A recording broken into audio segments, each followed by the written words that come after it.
a lot of people think life begins when you're born or conceived or whatever other answers they're coming up with these days. For some people, though, life actually begins the day a doctor tells them that if they don't make some serious changes in their lives, they're going to die. You see, my life began the morning of my 41st birthday in January of 2019. I stood staring in the mirror, looking back on my life after stepping on the scale and finding out I was over 400 pounds for the second time in my life. You know, my dad died when I was 17. So my choice was plain to see in front of me. Either I take charge of my health, make the necessary changes to live, or do nothing and die knowing that my daughter, being only 6 years old, would spend the majority of her life calling some other man daddy. Can't you see? There's no one coming to save me in this moment. It was me who had to become the hero in my story. You know, we live in a world that has a system in place to remove all accountability from every decision we ever make. Taking accountability and fixing the problem is painful. It's like a journey through the pit of hell while feeling the pain of every lost soul that resides there. But in the end, the journey becomes the foundation of your testimony. My fight has become my calling. So if you're out there struggling and you hear the sound of my voice, I'm telling you that your story is not over. As long as you have breath in your lungs, there is still time.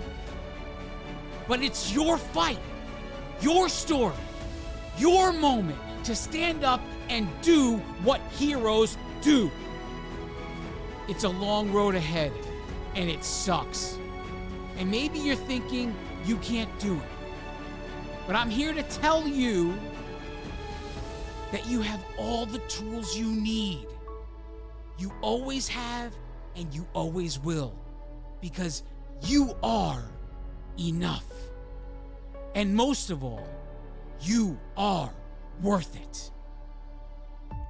Nobody is more capable than you. Yeah, Friday! Good morning, good afternoon, good evening, whenever you may be listening. Thanks for making me part of your day. This is episode 248 of the Ranting Weight Watcher podcast. And before we get started today, I just got a couple of announcements. Listen.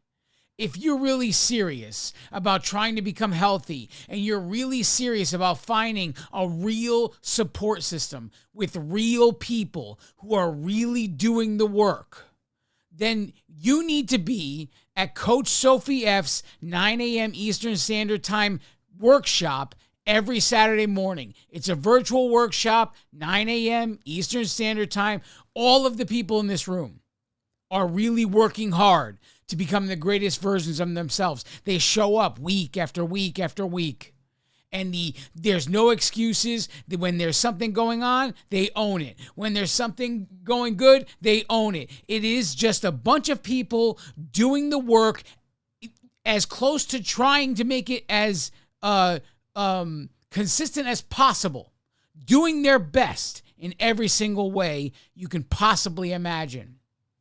If that's something you're looking for, if that's something you feel like you want to be a part of, again, virtual workshop, 9 a.m. Eastern Standard Time, Coach Sophie F.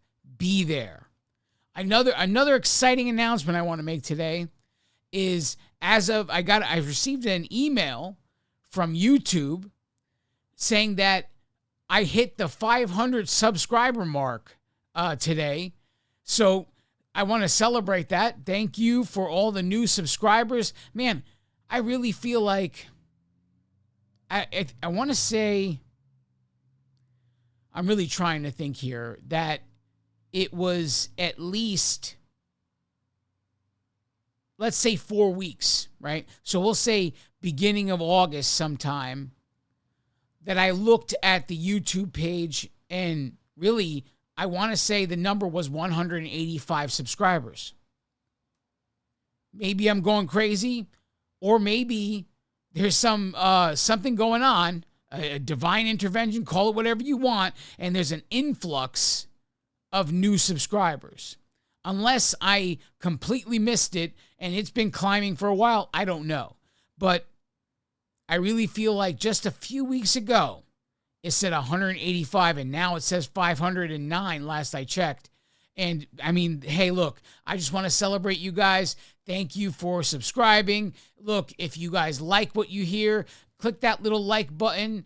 Tell other people. Look, nobody will send anybody to a restaurant faster than the people that have eaten there. So if you enjoy this podcast, there's nothing I can say that will get anybody coming to listen to it faster than you guys. Tell anybody who will listen to you to come and listen to the Ranting Weight Watcher. Whether you tell them to go to YouTube, whether you tell them to go to Spotify, whatever it is, just tell them about the podcast. Now, enough of that. Let's get into this! Journey updates. So, on August 30th, I stepped on the scale. The scale came back with a number that, you ever step on the scale and you just don't believe what you see? And maybe sometimes, you feel like you got to step off and step back on again. I'm not saying that's what I did, but I'm just saying it's sometimes you step on the scale and you don't believe the number. Even though it's a good number, you don't believe it. That's what happened to me on that Saturday morning. I stepped on the scale for a result of 204.6 pounds, which translates to a 3.6 pound loss. Total loss since January 2019 is 191 pounds. Just 9 pounds remaining to get to my goal of 200 pounds lost. 9 pounds remaining. My work stats are running this week from August 24th, 2025 to August 30th, 2025. 81,211 steps taken in that time period. Average steps per day is 11,601 steps. Total miles walked is 34.5 miles. That's an average steps per day of approximately 4.9 miles per day. It's been something, man. It's been something. I can't keep doing this week after week. It almost sucks for you guys listening because you're not getting the raw emotion of the moment. You're getting me essentially 5 days later. Everything has calmed down. You're not catching me in the moment. But 9 pounds away. Doesn't feel real. I was telling somebody this. I had set all my goals to coincide with the charm that you get from WW. So every charm they make, that was my next goal. All the way up to the ultimate one, which be 200 pounds. And the topic of getting close to your goal and then being afraid kind of came up in a community workshop. So I decided to chime in and talk about what it's like to approach a goal. I had a vision of what it would be like to hit almost every single goal I've hit. I can't honestly say anything before 50 pounds there was any kind of dreaming scenario, daydream scenario.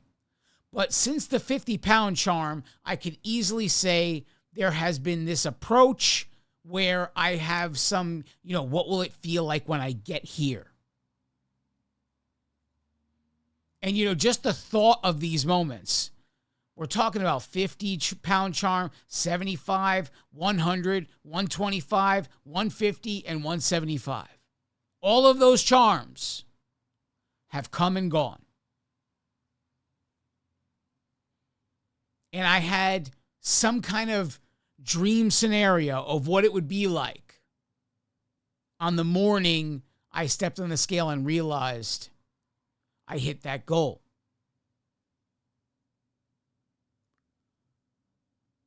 And it's sad to say, but never once did it actually play out in the dream scenario that is my drama-filled mind.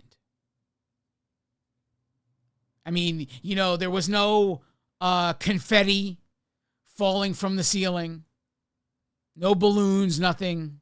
There wasn't a parade.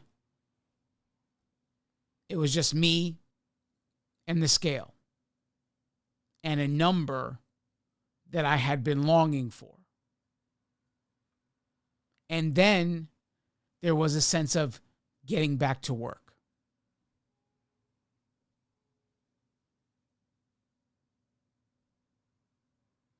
I'm sure it's going to be much the same as I approach. Maybe I'm wrong. Maybe it'll be different. I don't know. But I logically think, right? And if 10 times this happened, then the 11th time is going to come. You're going to expect for that same thing to happen, right? I'm not saying that it happened 10 times. I'm just saying that's how logic works.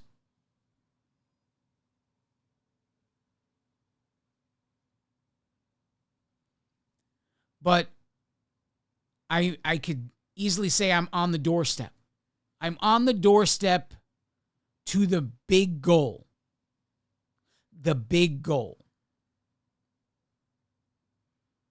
In 6.5 years, there's a few things I've heard many times.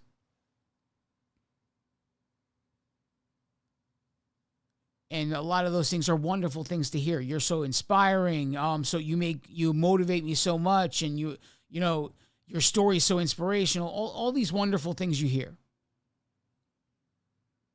And I think I've talked about this on the podcast before, but there's definitely a bit of a double-edged sword in regards to this scenario. Not for me specifically, but for the people that start asking questions. Because, with achievements, how they line up like this, there come questions. And these questions will guide mindsets going forward. I am someone who could see the double-edged sword in everything. And as celebratory of a moment these things are, for me, I could easily see them being a double-edged sword for someone else. When people start asking you questions of the details, I mean, I've told you guys numerous times on this podcast the amount of times I receive an email or a direct message on some social media platform asking me what I eat every day. They're asking someone who's essentially, let's just pretend I received it recently. They're asking someone who is 6.5 years into a journey of sacrifice. They are asking someone with this kind of reputation what he eats.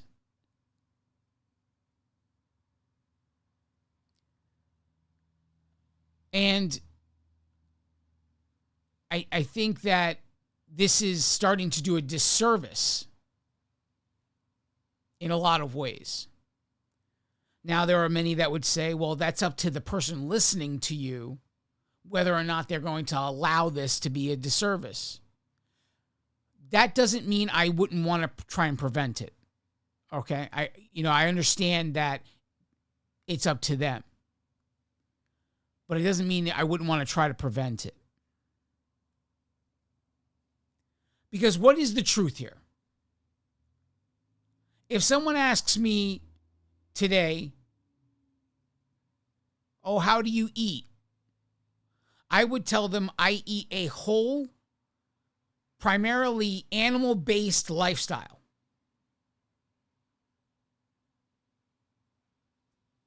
I do eat fruit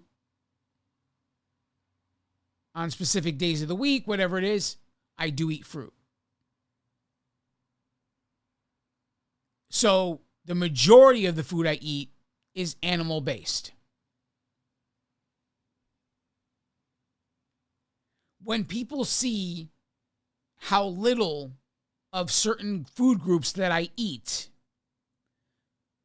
they become very intimidated very quickly, and immediately the thoughts of, oh, I could never do that, they come into play. The problem with those thoughts are they aren't even thinking for half a second,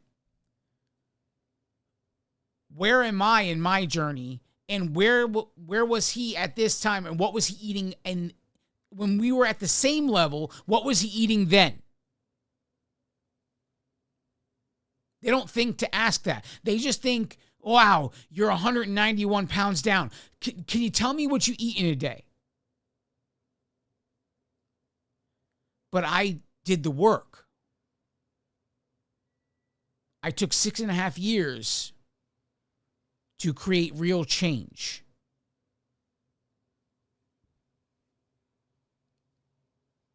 Your journey, you know how they say everybody's journey is different? Yes. Everybody's journey is different. The destination is the same. The path is different. And the path is different more so because of your will. The path is different because of your will. I didn't wake up. I told you many times I started this journey on January 12th, 2019. I didn't wake up on January 13th, 2019 and decide I was going to eat whole foods only and close to carnivore lifestyle. I didn't decide that on January 13th, 2019. As a matter of fact, if I ate the way I ate on January 13th, I would gain 150 pounds back. There were changes that were slowly made over time, all fueled by one thing. I could see that one thing now, being at this point in my journey and looking back 6.5 years, I can see what that thing is. But I'm afraid that even me telling you doesn't make it sink in. But I'm going to tell you anyway, because I don't really hold back punches here. My will has been at the forefront of every step in my journey. I was held at each step based on my will. I surpassed each step based on my will. And that is what makes everybody's journey different. Your will. I believe with every fiber of my being, if everybody ate like me, they would have some sort of weight loss.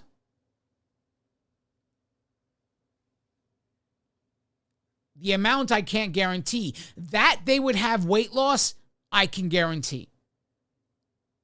Now, what would separate them from succeeding or failing is their will to live that kind of lifestyle. You see, You can't feed an infant filet mignon. They're just not ready to digest that. You understand? So I can't talk to someone on their second day and tell them, eat whole foods only. Live an animal-based lifestyle. Eat whole foods. Because if they are still trying to work how they can eat a Snickers every day, if they're still trying to work getting ice cream in 3 times a week, if they're still looking for the best, the lowest point, way to still feel like you're eating certain foods, if you're spending the majority of your week in your fast food restaurants, you're not ready for this message. You're not ready for that. What do you eat in a week? I eat this. You're not ready for that. You didn't jump all the hurdles to get to this one. And you can't pass them. You can't run around the hurdles. That's not the way the Olympic event goes. You have to hop over them. That's what makes it difficult. Everybody is in a hurdle event. And their hurdles are personal to them. I can't push you over them. I can't will you over them. You're going to keep tripping and falling on your face on that same hurdle until you decide you have the will to make the sacrifice to clear the hurdle. Are you following me here? Are you following me? Your will get you to clear every hurdle in your way until you get to where I am. And if you aren't willing to do the sacrifices necessary to even clear the hurdle in front of you, there is no way you'd make the sacrifices I have made here. It doesn't matter what I eat in a day. It doesn't matter the sacrifices I've made in a day. If you aren't willing to make the first sacrifice,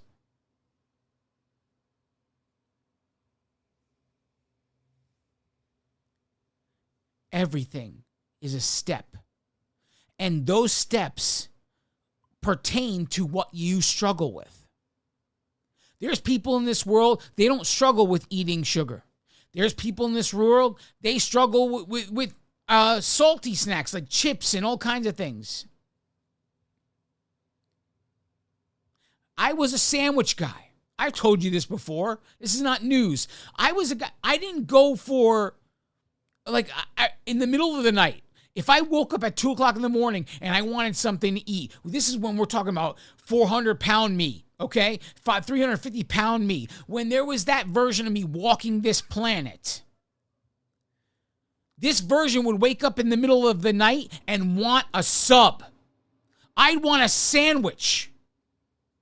I would go to the fridge, I'd grab the cold cuts, I'd grab a big piece of bread, and I'd make a sandwich. At 2 o'clock in the morning. I didn't need sweets. I didn't need chips. I'm not saying I never grabbed chips. I'm saying that they went alongside the sandwich. The sandwich was the goal.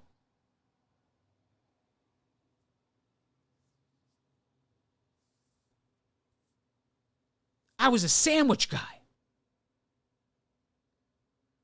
I still am, very much am. I would love a nice sandwich. There's nothing like a nice sub when the bread is that crusty on the outside, soft on the inside. There's nothing like that.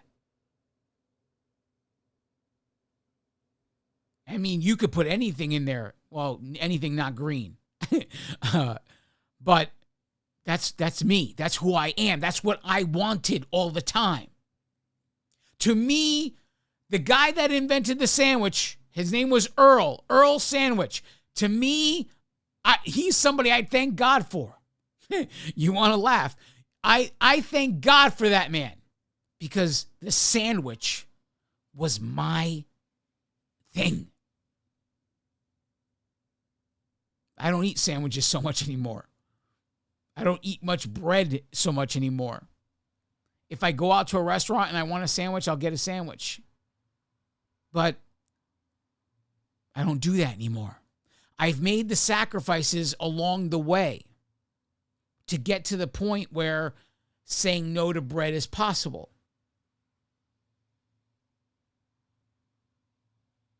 When I tell people my breakfast every morning, 7 days a week, 7 days a week, my primary breakfast is a 3-egg omelet with cheese, hot peppers, and bacon in the omelet. And on the side, a bone-in pork chop, a grilled bone-in pork chop. That is my breakfast 7 days a week. And it has been for quite some time. There are two different kinds of people when they hear that. One person is, how do you eat all that? And the other person is, there's no toast, no bread, nothing. Just this item. Just the item that I want. The egg, omelet, and the pork chop. That's what's there. The only carbs I get from that meal are the hot peppers. Most people, they don't even think of hot peppers as having carbs. But carbs are carbs, whether they come from bread or whether they come from a fruit or whether they come from a vegetable of some sort. But when I tell you I live a low carb,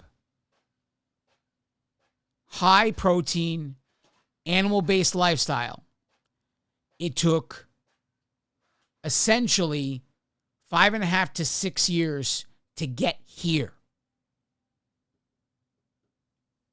5.5 to 6 years easy to get here.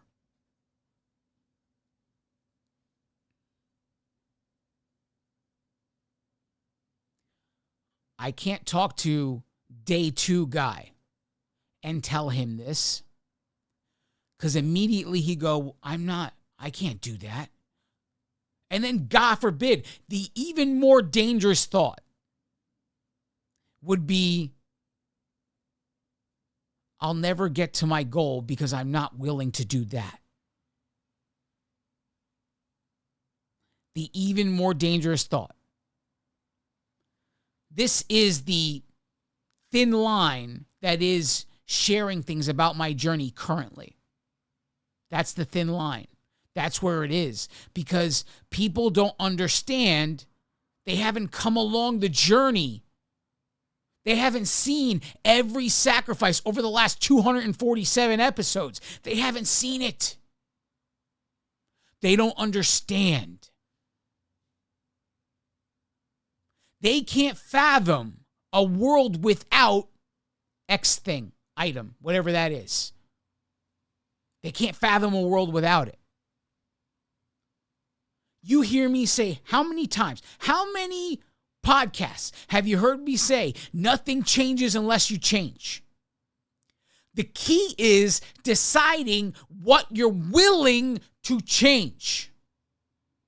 At some point, you're not going to be eating. Look, growth, this is what growth looks like. You don't do the same things you used to do in your first year that you do in your 6th year. That's what growth looks like. If you're still doing in your 6th, 7th, 8th, 10th year, if you're still doing what you did in your first year, I'm sorry to break it to you. Sorry, this is not really a news flash either. There is no growth.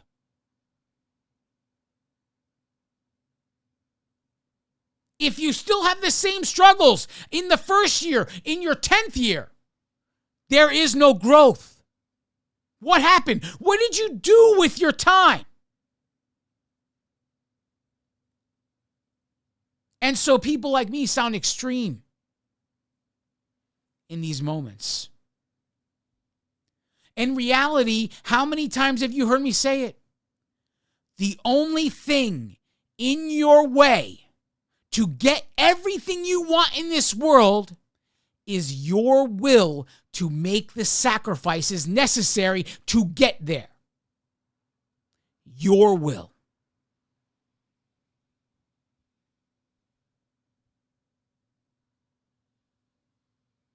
But the problem is, we live in a society that finds pleasure in everything. Everything.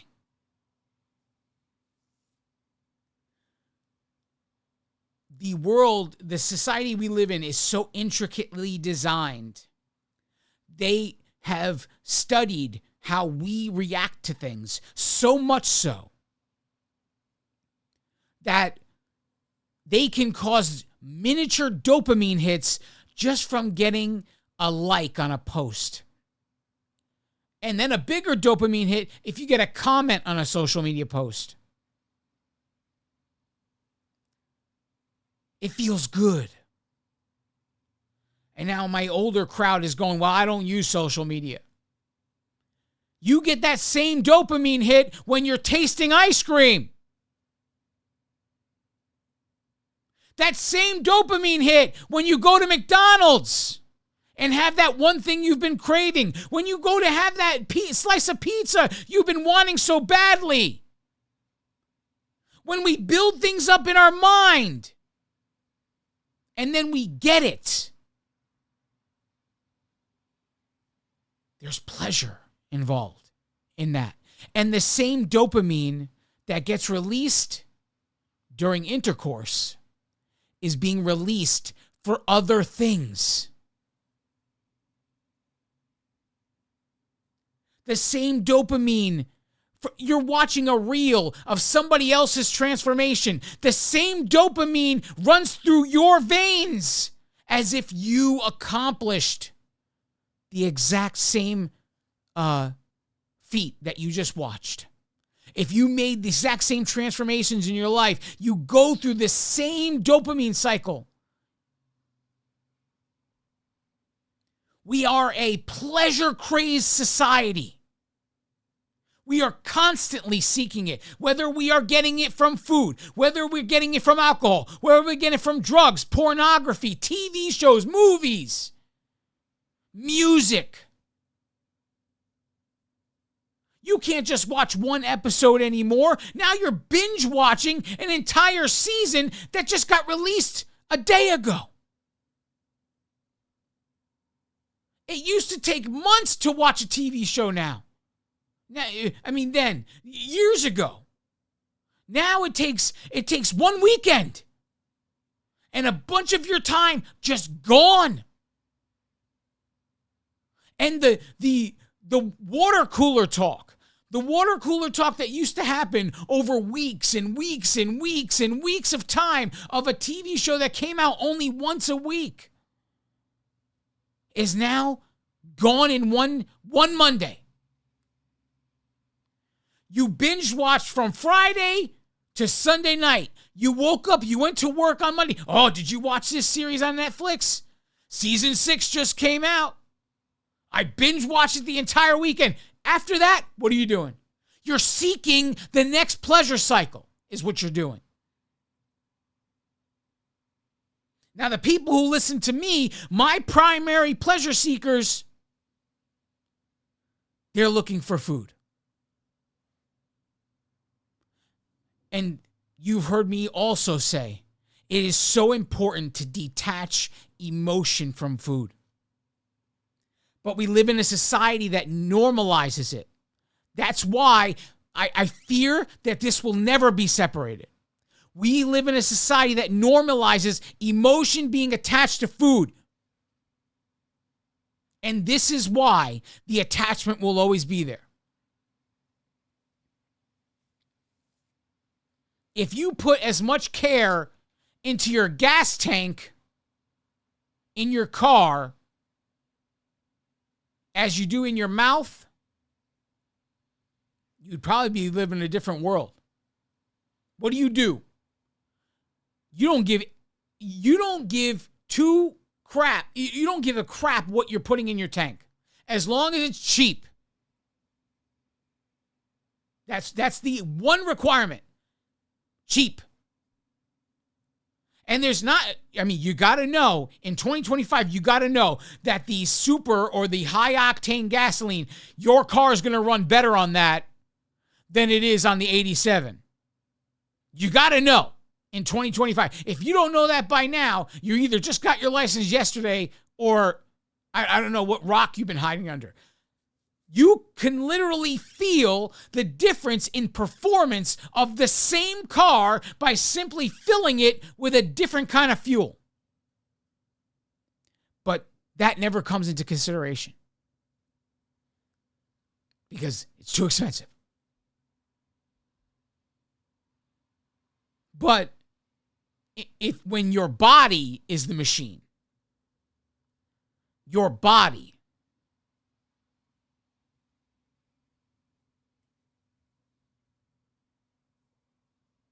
it doesn't matter how much it costs. So long as it brings you that pleasure you're looking for.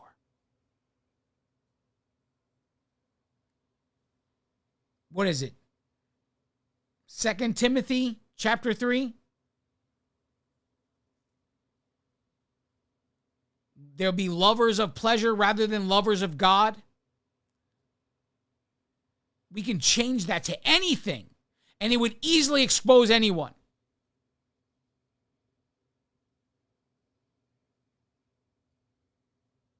Most people don't like to see that they worship food the way they should worship God. Most people don't like to see that they worship food the way they should worship a treadmill. Whatever the case may be. A tracking app. A weighing and measuring.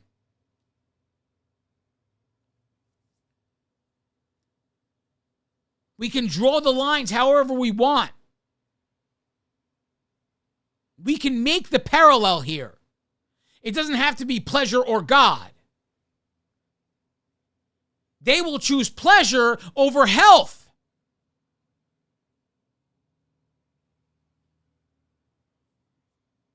Pleasure over health. They don't care. Pleasure over health.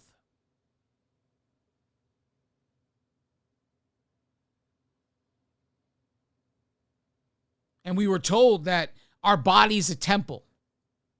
Now, what is a temple? A temple is a place where you go to worship, right? But the Bible compares our body to this place.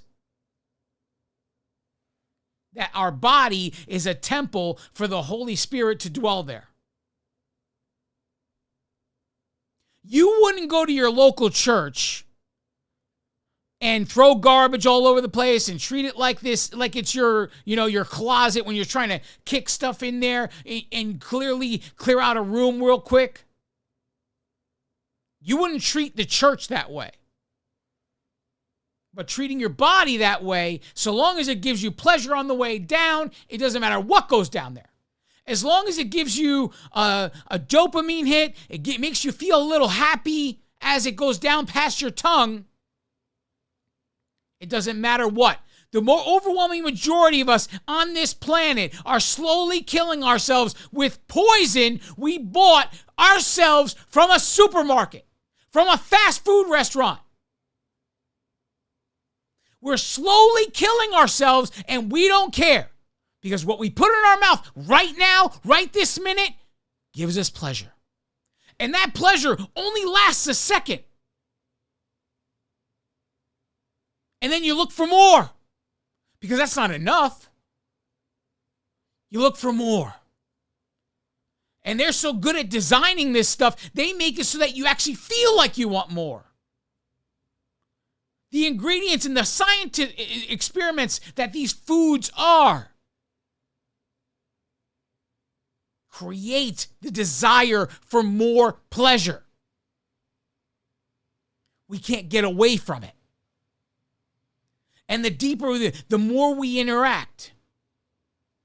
We don't, on top of that, the society we live in will stray you away from ever believing you're addicted to the science experiments you eat on a daily basis. They would never have you believe that. Meanwhile, the people that create it, their goal is to make a snack, a food, or whatever it is, instantly addictive. That you can't get enough of it. Because if you can't get enough of it, you can't buy enough of it. And if you buy enough of it, they're just counting, they're laughing on the way to the bank. While you kill yourself slowly. There we go. Good job. And then we go to physicians who flood society with, oh, this is normal for your age.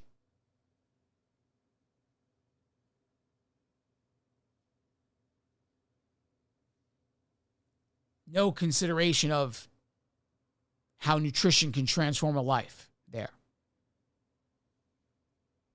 No consideration for it.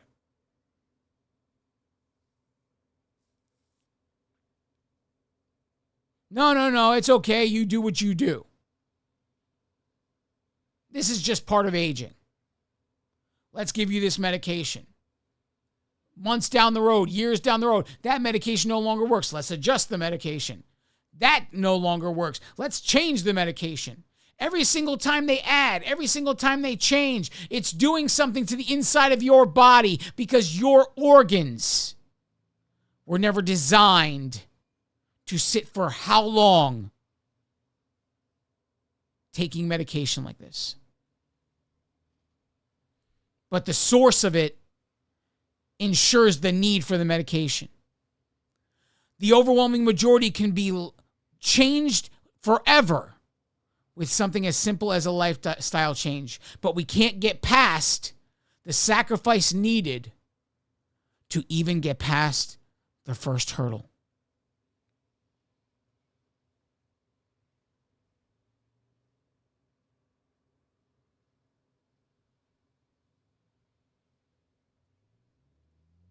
People, there's a few different kinds of people when they hear about how I eat. One kind of person just thinks, oh my God, that's impossible. I'd never be able to do it. The other one thinks I'm outright crazy.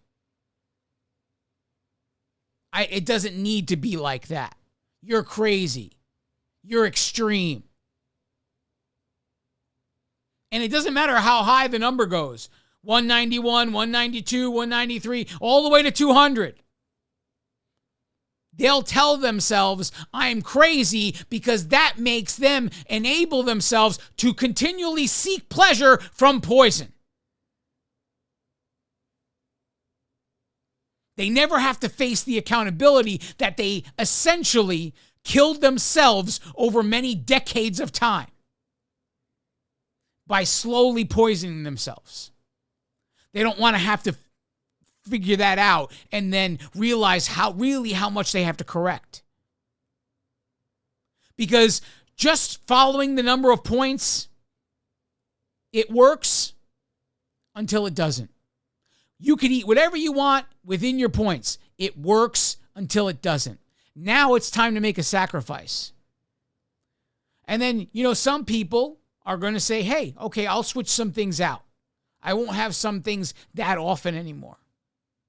And that works until it doesn't. The lower your weight goes, the more it needs to be sacrificed. They work together. And when I tell you your limits here are really all about you, the destination you desire is attainable for every single one of you, so long as you're willing to make the sacrifice.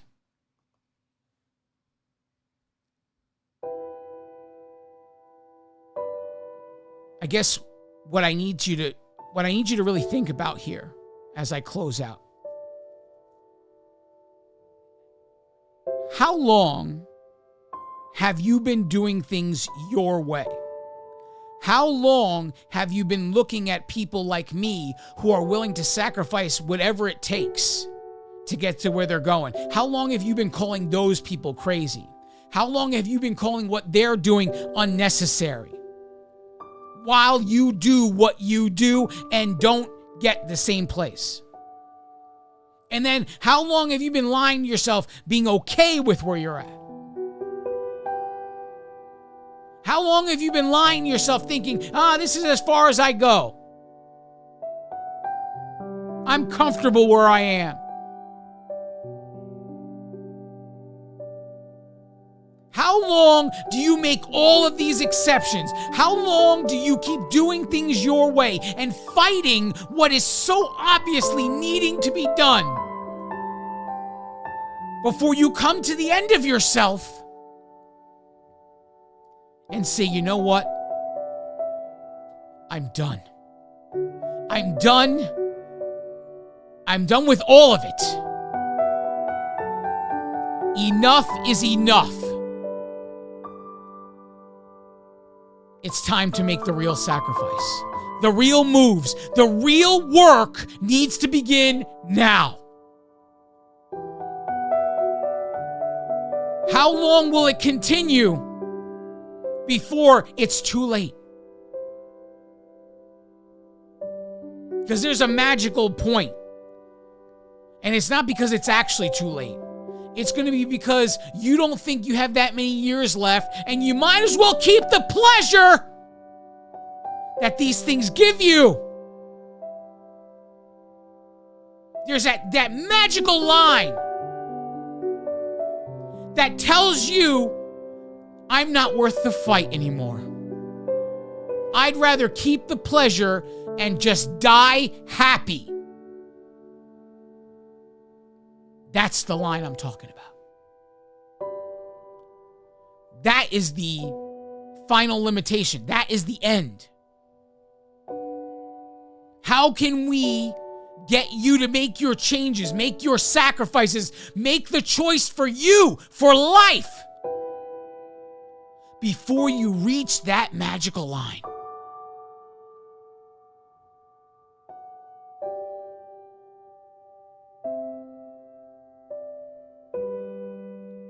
It really is based on your will. I will never be able to adjust this. I will never be able to make you see it. All I can do is yell and scream in front of this microphone week after week, saying the same stuff, repeating myself like a broken record. That's all I can do. And that's all I'll keep doing. No matter how sick of me you get, that's all I'll keep doing. Because maybe, just maybe there's enough pain in your back one day. Maybe there's enough pain in your knees and your hip one day. Maybe the doctor says, here's another sickness. And if you don't really make some serious changes now, you're dead. Maybe you can actually make a change. Or you can go on doing things the way you have been, keeping the same struggles you have had, and then come to the point where it's just too late. And then you believe the lie. You tell yourself, I don't have that many years left. I'd rather keep happy, keep these stuff in my life and be happy and die than to dare to make the sacrifices necessary and find out what really you could have been.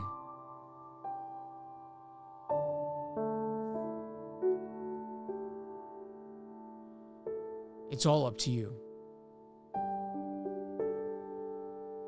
I love each and every one of you. God bless you all.